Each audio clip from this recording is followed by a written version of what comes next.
This is Garrison Comstock with Garrison Team Real Estate. Thanks for joining me on this month's market update specific to here in the South Bay and then what we're seeing nationally. So let's get right into it here. Share my screen. Share and present. So last month, 2 months ago into last month, we saw a drop in sold listings, new listings, everything from kind of the summer, July's numbers to August numbers. And the question was, are we going to see the market kind of slow here, or are we just going to pop right back up? And I have more slides kind of dealing with this.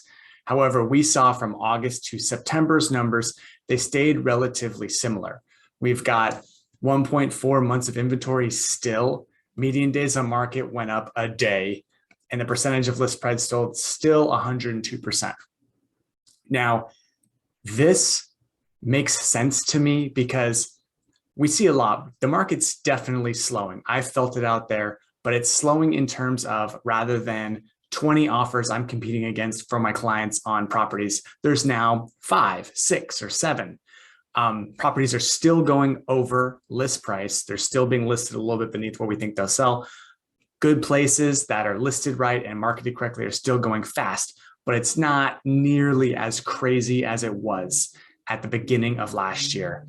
And last month, we showed some statistics on some slides showing that showings were down month over month the last couple months. However, even though showings were down, they were still larger than the showings were January of last year in 2020. So we're seeing a decrease. However, contextually, we're still at a historical high when it comes to showings and competition for properties that are out there. So we're going to take a look at some different things this week. So I want to look into the future here because like what is going to happen is what everybody usually asks me. And here's some stats kind of showing what's going to happen with not only expected home value change over the next 3 to 5 years. Spoiler alert, I think prices are going to continue to increase over the next 5 years. And there are many folks who back me up here, as I'll show you on these slides. But 2021, we've got 11.74% so far this year, or that's what's expected. Now, year over year, from this point last year to now, since we went crazy in January to April of this year, in California, we're over 20% in 1 year. Now, the experts aren't going to predict 20% every year for the next 5 years. That's ridiculous. However, the market will slow down, and we predict that it will increase at a lower rate. So increase at a decreasing rate. So 5.7% average increase in home prices through 2025. Now, historically, home prices rise 3 to 5% every year. So 5.7% is the higher end of that. Why? Because we don't expect to get as many listings as we have demand. But the cumulative, if you add everything together through 2025, is 31.8%.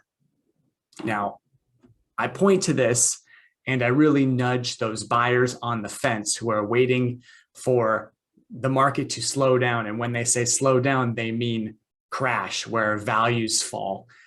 That doesn't look like it's going to happen. And if it does happen in 2025, by the time we get there, we will be 31% higher prices than we are now. So say the market drops 10%, you're still paying 20% more than you are today. Now that gets even worse as we move on here when we get into interest rates and what's going to happen with them. But let's talk about home sales. So these are 3 lines that we plotted here. Home sale numbers from 2019, 2020, and 2021. 2019, you can see relatively steady. By the way, 2019 was previously a banner year in real estate. We had a great year. We sold a lot of homes in 2019. And then somehow we sold even more than them in 2020. And now we're in 2021 and you see these numbers here. But you can see 2019 was relatively stable. 2020, we had this drop. As soon as March hit, we had this drop where it's like, ooh, people withheld their homes off the markets. We weren't sure if we were having showings. And then we just gobbled everything. Sorry about that. Then we just gobbled everything up in the second half, and we went crazy over here. And then in 2021, we started, at this level, and we've been steadily decreasing. But what made this interesting is this is the homes we've sold. And take a look at 2021 versus 2019, our banner year. We're still, like, even though we're down from 2020, we're still significantly above 2019. Now, the question is, what's going to happen next? Well, this is what happened to active listings, right? That was sales. And remember how it killed, it had that huge hump at the end of last year, 2020. So active monthly listing count, 2017, 2018, and 2019, you can see it's relatively similar to when listings peak, active monthly listing counts. Relatively similar. This is, let's go to 2017, that's green, peaked in August, gray, 2018 peaked in September, and 2019 peaked in October. We've had a hot market here since 2014, 2015. So this is kind of right in the middle of that. We've had sub 3-month inventory for all of those years. So if we keep going here, then the second half of 2020, remember this sales spike in the second half of 2020? This is the listings in the second half of 2020. They went like this. And that's what created this giant jump in values, even more than regular, in the beginning of this year from January to about April, May. So listings went crazy down, and then sales went crazy up. So then it's like, oh my gosh, we don't have any listings and we have so many buyers. So the question is, when will they peak this year? Remember that couple slides ago where we've been relatively steady this year and we've kind of come down and up a little bit? Are we going to see listings increase? Are we going to see listings stay about the same? Or are we going to see listings decrease? Look, if we see listings decrease, then we're going to continue the same rate of price appreciation. If we see listings stay about the same, we're going to see a similar rate of price appreciation. However, if we see listings increase, that will help. That will help everybody. Prices will increase still, but at a decreasing rate. Rather than the 11% we've had already this year, and we're in October, we will have, 5%, which is normal. And that'd be nice, because that 5% appreciation rate, right, that means you're competing against 1 or 2 or 3 offers for the best places, not 7, 8, 10, 20 offers for every place. So, however, the single biggest risk to housing, according to the chief economist, Zonda, is rising mortgage rates.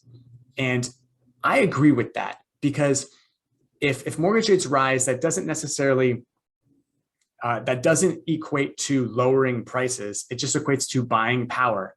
So now if you could buy $1 million property, now you can only buy a $900,000 property with a higher rate. So it will pause demand a little bit, but it does not increase listings.